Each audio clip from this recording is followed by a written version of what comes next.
हरियाणा पीछे रह अच्छा, जाता है। हरियाणा का बजट सत्र भी चूंकि करीब है, किन किन मुद्दों की गूंज इस बार इनेलो की ओर से सुनाई देती है? देखिए जी, मुद्दे से ज़्यादा दो मेरे बड़े सवाल हैं और इस सरकार के साथ रहेंगे, पिछली बार भी थे और जब तक इनका जवाब नहीं मिलता ये सवाल रहेगा। पहला सवाल ये कि चिकित्सा हेल्थ केयर में इन्होंने पिछले बजट के मुकाबले इस बजट के अंदर एज इन 25 वाले बजट में इन्होंने 11% की कटौती करी थी और एजुकेशन के अंदर 8% की कटौती करी। उसके अलायदा अब जब हम बात करते हैं, अब जो नया बजट आने वाला है, उससे पहले एक साथ में एग्रीकल्चर डिपार्टमेंट जो है उसमें 3.5 से 6 हज़ार करोड़ रुपए 2 अलग अलग सालों में लैप्स होके वापस चले गए। तो बात ये नहीं है कि बजट कैसा बनेगा, बात ये है कि पहली बात भाई दो हमारे जो प्राइमरी सबसे चीज़ें हैं हेल्थ केयर और एजुकेशन, इनके अंदर रिडक्शन क्यों हो रही है? क्या कारण है? क्या आपके स्कूल्स पर्याप्त हैं? क्या आपके पास टीचर्स पर्याप्त हैं? क्या आपका एजुकेशन सिस्टम अच्छा है? क्या हम 98% जनरल एजुकेशन की तरफ पहुंच गए हैं? नहीं पहुंचे। तो भैया क्यों कम कर रहे हो बजट आप? उसी प्रकार से हेल्थ केयर पे मेरा सवाल है, भाई क्या हमारे पास पर्याप्त डॉक्टर्स हैं? मैं आपको ज़्यादा दूर की बात नहीं करता, मेरे हल्के की बात करूंगा।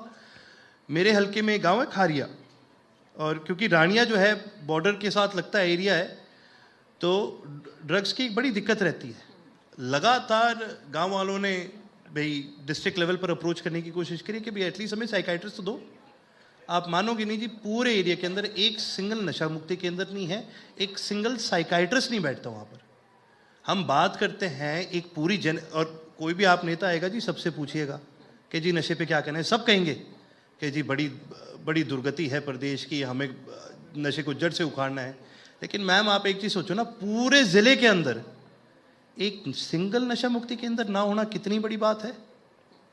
और फिर ये हेल्थ केयर के अंदर अपना बजट कम कर रहे हैं। फिर क्यों कम कर रहे हैं? बजट कम करना नहीं करना, उसमें सरकार के आंकड़े अलग होते हैं, सरकार की परिभाषा अलग होती है ना। जिससे आप शब्दों का खेल कहें, आंकड़ों की बाजी करी कहें। देखिए आप लोगों को बजट घटता दिखता है, कर्ज बढ़ता दिखता है, सरकार को ठीक इससे उलट नजर आता है। तो ये कोरी इसे हम कह सकते हैं सियासत भी अपने आप में हो सकती है। नहीं मैम, जब हम विधानसभा की बात कर रहे हैं अर्जुन जी, 2 विधायक हैं आपके, आप लोग जाते हैं हरियाणवी पगड़ी पहनकर, हरियाणवी धोती पहनकर, तो ये आइडिया कैसे दिमाग में आया कि यहाँ ये हम करते हैं, ये किया जाना चाहिए? नहीं, इसका मैं आपको एक कारण बताता हूँ। पगड़ी का बाद में बताऊंगा, पहले धोती का बताऊंगा आपको। मेरा क्या है जी, धोती मैं खुद बांधता हूँ, खुद पहनता हूँ और मैं बड़ी प्राउडली पहनता हूँ। उसका रीज़न है, मैं 9th क्लास में था और मेरी स्वर्गीय दादी जी वो हमेशा हमें कहते थे, भाई तुम्हारे दादा तुम्हारे परदादा इतने लंबे लंबे हैं, धोती में सुंदर लगते हैं, अच्छे लगते हैं, भाई तुम भी पहना करो। तो बाकी जो भाई थे वो सारे शर्मा गए। मेरे को बड़ा एक हमेशा से चाव था, भाई देखो हमारा कल्चर है, हमारा ड्रेसिंग सेंस भी हमारे कल्चर से जुड़ा हुआ होता है। और अगर आप उस चीज़ से प्राउड नहीं हो रहे, आप समझो मैं धोती पहन के जब कई बार शुरू में कहीं बाहर जाता था ना, तो मेरे दोस्त होते थे या फिर इनफैक्ट कई बार मेरे कज़न भी होते थे, वो कह देते थे यार तू धोती पहन के हमारे साथ ना आया कर। तो तब मेरे को बड़ा वो लगता था कि यार ये हम हैं, ये हमारा कल्चर है यार, वी शुड बी प्राउड।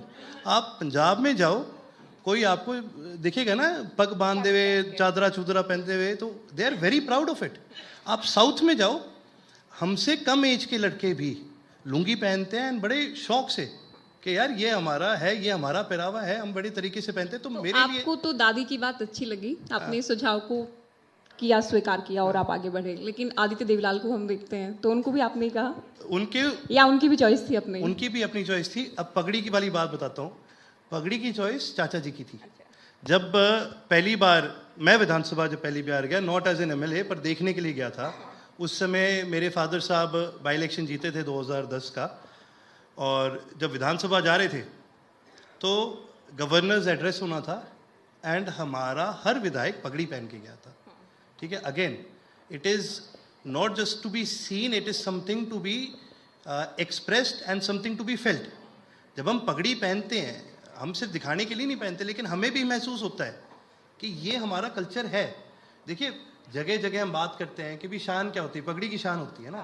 तो आप अपने प्रदेश की शान को अपने सर माथे लेके जाएंगे, तभी आपको एहसास होगा भी आपकी जिम्मेवारी भी इस प्रदेश के प्रति क्या है। तो ये उनका आइडिया था। और शुरू में अब जैसे होता है ना कि भी, तो मैं थोड़ा सा बैकफुट पे था, क्योंकि जी हमारे रिवाज है, हेजिटेशन था। हाँ बड़े पहनते हैं ना पगड़ी, छोटे नहीं पहनते, मैं छोटा हूँ। तो थोड़ा सा मेरे को था, हेजिटेशन थी, लेकिन जब पहनी सबने कहा अच्छा भी लगा, तो अब ये है, अब ये पहनते हैं जी। अक्सर इंडिया न्यूज़ आपसे, अभय सिंह चौटाला से या स्वर्गीय बड़े चौटाला साहब से जब भी बात होती रही, पहले भी हम चर्चा करते हैं कि लोकदल या इनेलो कह लें, अलग अलग स्वरूप कह लें, एकमात्र रीजनल पार्टी थी जो बेहद शानदार ढंग से सरवाइव कर पाई सरकार बनाने के लिहाज से। एक समय वो भी आया जब एक विधायक पर सिमट गए, अब एक समय ये भी है कि 2 विधायक हैं। मोरल डाउन हुआ कुछ वर्कर्स का, खास तौर पर कि इतने सालों से सरकार में नहीं आ पा रहे हैं? देखिए जी, इसमें ना जो नेता है, जो लोकदल में नेता बन गए थे, उनको कोई फर्क नहीं पड़ा, टू बी वेरी ऑनेस्ट। क्यों? उनको क्यों नहीं फर्क पड़ेगा भाई? नेता जो होता है ना, वो वैसे भी कहीं ना कहीं ढूंढता है कि यार मैं कहाँ जाके एडजस्ट हो जाऊं। हमारे जितने एमएलए थे जब संगठन टूटा, वो हो गए एडजस्ट सब जाके, ठीक है। कोई कांग्रेस में दिखता है, कोई बीजेपी में दिखता है। मेरे को ये सारे जो ए टीम बी टीम करते हैं ना, ये दोनों हमारी बी टीम है जी, दोनों तरफ मेरे को ये दिखते हैं। ये तो कहा जाता है कि लोकदल तो नेताओं की नर्सरी तो रहा है। हाँ। और दूसरी बात आप ये देखिए कि इसके अंदर एक बहुत बड़ी चीज़ ये है कि भाई उनका कुछ नहीं बिगड़ा, लेकिन 2 लोग जिन्होंने इस संगठन को बनाया है, आप ये सोचिए ना, उनके पे ऊपर क्या होती। जननायक चौधरी देवीलाल की विचारधारा को चौधरी ओम प्रकाश चौटाला जी ने बढ़ाया था। इस संगठन को चौटाला साहब ने बनाया अपने खून पसीने से, और इस संगठन की सिंचाई करी हमारे कार्यकर्ता ने। उनका मनोबल इतना टूटा ना, उनके निधन के वक्त, क्योंकि उनकी हम चर्चा कर रहे हैं, आप बेहद भावुक नजर आए। आपका एक वीडियो साथ में करण चौटाला भी थे, तो उनसे भी बहुत आपकी करीबी, एक पोते के नाते या बहुत कुछ उनसे सीखने को भी मिलता रहा होगा, और एक बहुत बड़ा ये अपना व्यक्तिगत लॉस भी आपके लिए। मैम, एक पोते के नाते शायद मुझे उनके साथ इतना समय नहीं मिल पाया जितना एक आम घर में किसी एक बच्चे को अपने दादा के साथ मिल जाता है। लेकिन बात वो नहीं है, बात यह है कि जी हमें गर्व इस बात का है कि हम उस इंसान के पोते हैं जिस इंसान की मिसालें दी जाती हैं। हमें गर्व इस बात का है कि चौधरी ओम प्रकाश चौटाला केवल कोई एक व्यक्ति नहीं थे, कोई एक नेता नहीं थे, वो एक ब्रांड थे। उन्होंने जो करा असूलों के लिए करा, और हमने देखा है जी, लोग हमसे पूछते थे यार चौटाला साहब घर के बाहर जैसे हैं, क्या वो घर के अंदर भी ऐसे हैं, डिफरेंट है? और मैं कहता था कि नहीं जी, चौधरी ओम प्रकाश चौटाला असूलों के आदमी हैं। उन्होंने अपनी सारी उम्र अपने उसूलों के साथ कभी कॉम्प्रोमाइज़ नहीं करा। वो चीज़ों का एहसास बड़े होते होते हमें होने लगा। छोटे होते लगता था दादी जी घर पे क्यों नहीं, लेकिन बड़े होते होते हमें इस बात की समझ लगी कि यार इससे बड़ा तुम्हें आशीर्वाद नहीं मिल सकता कि भी जिस घर में तुम पैदा हुए हो, और ऊपर से भी वो विचारधारा विरासत में जब हमें मिली, तो हमें देखो जी इस बात का बहुत गर्व है। ज्यादा किन से सीखने को मिला? एक आपके फादर साहब हैं, दबंग नेता की छवि, उनसे हम बात भी कई बार करते हैं इस विषय को लेकर भी, उनकी छवि को लेकर। दूसरे चौटाला साहब, ताऊ देवीलाल की हम बात करें, आपके परदादा, उनको लेकर तो दूसरी पार्टी जननायक जनता पार्टी भी बन गई, सभी उनके सिपाही होने का भी दावा करते हैं। ज्यादा किन से सीखने को मिला, या किन का आप ज्यादा अनुसरण करते हैं? देखिए जी, तीनों से ही सीखा है, तीनों से, कम या ज्यादा नहीं कह सकते। जननायक चौधरी देवीलाल से एक चीज सीखी, हालांकि व्यक्तिगत तौर पे जी मैं तो बहुत छोटा था जब उनका निधन हो गया था, मैं 9 साल का था, लेकिन मैंने एक चीज़ सीखी। मैंने उनकी किताबें पढ़ी, उनके कार्यकर्ताओं से मिलता था, सबसे बात होती थी, तो सीखने को मिलता है। और मैंने एक चीज़ सीखी कि भाई लड़ाई लड़ना बहुत ज़रूरी है, अगर लड़ोगी नहीं तो कुछ नहीं हासिल करो ज़िंदगी में। जननायक चौधरी देवीलाल ने जब शुरू करा था अपना राजनीतिक जीवन, उनको ये थोड़ी पता था मैंने कोई डिप्टी पीएम बनना है, मैंने हरियाणा प्रदेश का सीएम बनना है। उन्होंने लड़ाई कैसे शुरू करी उन्होंने अपने गाँव से करी।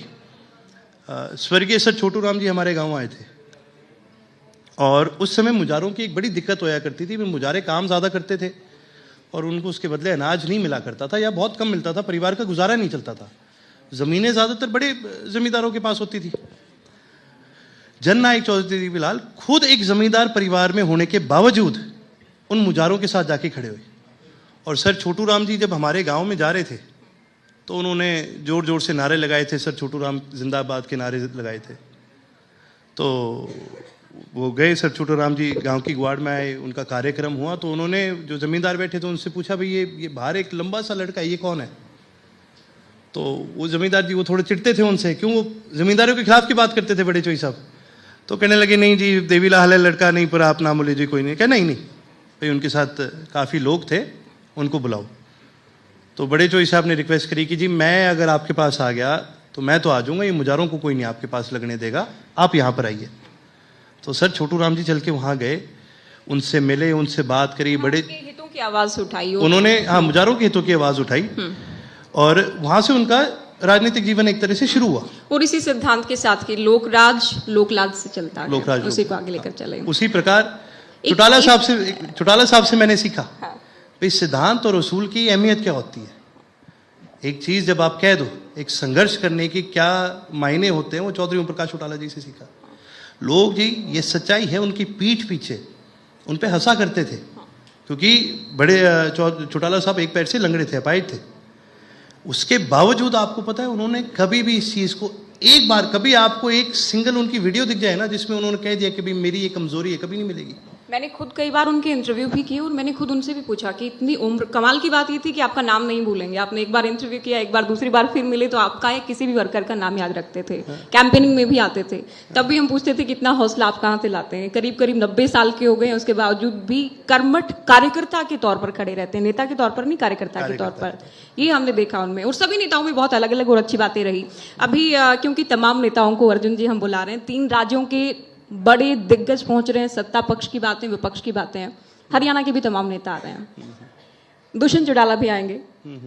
और मैं ये इसलिए कह रही हूँ क्योंकि लोग जानना ये चाहते हैं, ठीक है आप लोगों की राहें अलग हो गई, राजनीतिक राहें अलग हो गई, फुल स्टॉप लग चुका है कि कभी कोई संभावना नहीं है साथ आने की। बातचीत होती है कोई? नहीं मैम, बातचीत भी नहीं होती है? नहीं, मेरी तो बहुत अरसे से नहीं हुई है। अच्छा, हाँ जी।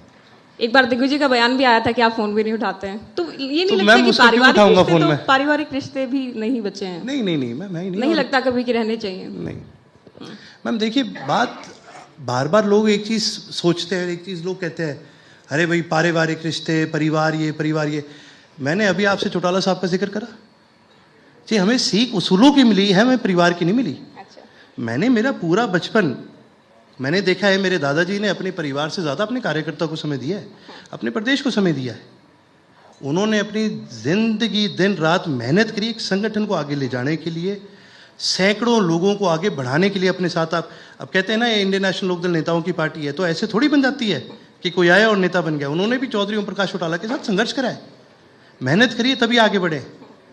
अब कोई आके कह जाए कि तुम्हारा संघर्ष एक तरफ और मेरा हक, मेरी सत्ता का एक तरफ, तो भैया ये हक किसी का नहीं है, ये किसी का हक नहीं है। ये अगर कोई कहता है ना ये हमारी विरासत है, ये मेरी विरासत है, ये फलां, अरे भाई गए राजघराने, कोई राजघराना नहीं। बड़ी बात आप मान रहे हैं कि राजघरानों की जो राजनीति होती थी ध्वस्त हो चुकी है। हाँ, खत्म है मैम, इसमें कोई, आज के दिन जी जो काम करेगा लोग उसको पसंद करेंगे। राहुल गांधी बेचारा कितने साल से मेहनत कर रहे हैं। नाते तो आप लोगों का तो नुकसान हुआ है, आप लोगों का तो नुकसान हुआ है। मैम मेरा क्या नुकसान होगा, मैं तो राजनीति में ही नहीं था, मैं तो राजनीति में था ही नहीं ना। मेरे पास कुछ गेन करने के लिए नहीं था, मेरे पास कुछ खोने के लिए नहीं था। दुष्यंत के पास कुछ गेन करने के लिए नहीं था, कुछ खोने के लिए नहीं था। गेन करने के अलावा होगा, 4 पैसे कमा लेगा, वो तो अपने दादा के साथ सत्ता में रह के तब भी कमा लेता। कुछ नहीं था उसके पास गेन करने के। खोया किसने है? खोया है हमारे कार्यकर्ता ने। आम आदमी जब किसी राजनीतिक संगठन के साथ जुड़ता है तो वो एक आस लगा के जुड़ता है। देखिए जी, हर इंसान, जब हम बैठे होते हैं, बंद कमरों में बैठे होते हैं, हम बात करते हैं, हर इंसान के क्या मन में नहीं होता कि यार बदलाव आए प्रदेश के अंदर, बदलाव आए देश के अंदर। देखिए इनेलो के कार्यकर्ता की बात तो थी कि हिम्मत नहीं टूटी थी, बहुत बार भी आप लोग सरकार में नहीं आए, लेकिन जब 2 फाड़ हुए तो संभावनाएं थोड़ी कम हुई, उससे लोगों ने अलग अलग रास्ते चुने, ये भी आप स्वीकार करेंगे मुझे हाँ, लगता है। बिल्कुल। दूसरा, क्योंकि हमने आपकी पार्टी, आपके संगठन, आपके परिवार, राजनीतिक विरासत को लेकर बात की है अर्जुन जी, अगर जो प्रहार किए जाते हैं जुबानी, उनके लिहाज से बात करें, क्या वजह है कि बीजेपी के मुकाबले हुड्डा साहब ज्यादा निशाने पर रहते हैं आप लोगों के? फिर वो लोग कहते हैं कि आप लोग बी टीम में हैं बीजेपी के। देखिए जी, हमारे निशाने पे कभी हुड्डा साहब नहीं रहे। अच्छा। हमारे निशाने पे हमेशा बीजेपी रही है। अब आप एक चीज बताइए भाई, मेरे पिताजी और हमारा संगठन, मैं पिताजी की बात करूं, हमारा संगठन एक राजनीतिक संगठन है।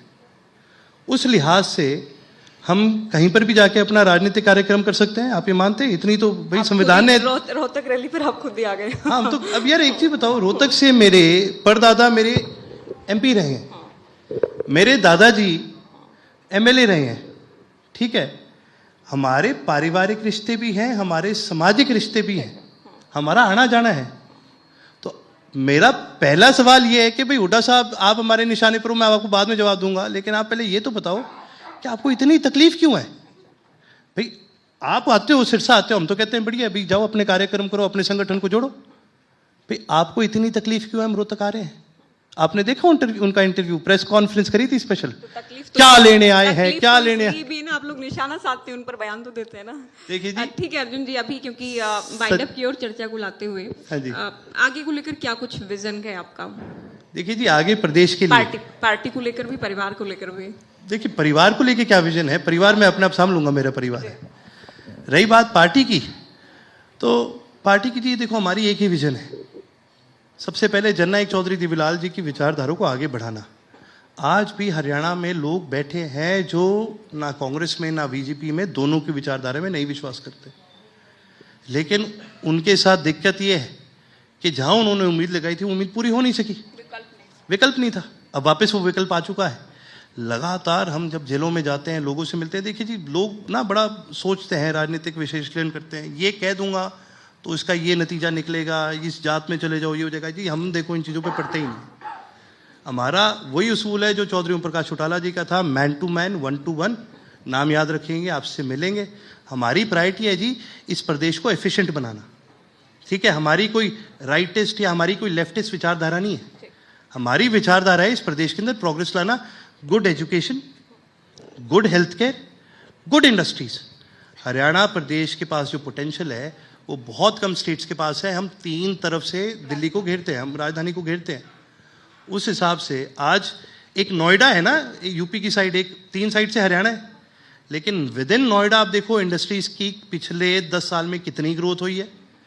और सोनीपत, झज्जर, बहादुरगढ़, रोहतक, फरीदाबाद, पलवल, ये सारे एरिया में देखो और आप बताओ कितनी इंडस्ट्रीज की ग्रोथ हुई है। हमारी तो ऑलमोस्ट जीरो है भाई। एक सिंगल डिस्ट्रिक्ट इतनी ग्रोथ करता है जितने हमारे 5 डिस्ट्रिक्ट मिलके नहीं कर पा रहे। चलिए, तारीफ भी आप कहीं ना कहीं बीजेपी की कर रहे हैं, जब यूपी की कर रहे हैं तो भी देखिए, ठीक है। सरकार की विकास की अपनी, हम पहले भी बात कर रहे थे, अपनी डेफिनेशन है, अपने दावे हैं। जहां उद्योग की बात कर रहे हैं तो सरकार के पास लंबी फहरिस्त है वो बताने के लिए भी। आप क्योंकि विपक्ष में है तो आप खामियां भी निकालेंगे, और ये बनता भी है लोकतंत्र में, ये जरूरी भी है। बहुत शुक्रिया, आप आए हमारे कार्यक्रम में, आपने वक्त निकाला, तमाम मुद्दों को लेकर आपने जवाब दिया। बहुत शुक्रिया, बहुत बहुत धन्यवाद। बहुत शुक्रिया अर्जुन चौटाला साहब, आप मंच पर आए, आपने अपना कीमती वक्त निकाला और तमाम सवालों के बेहद ही मुखरता और बेबाकी के साथ आपने जवाब दिया। तो देखिए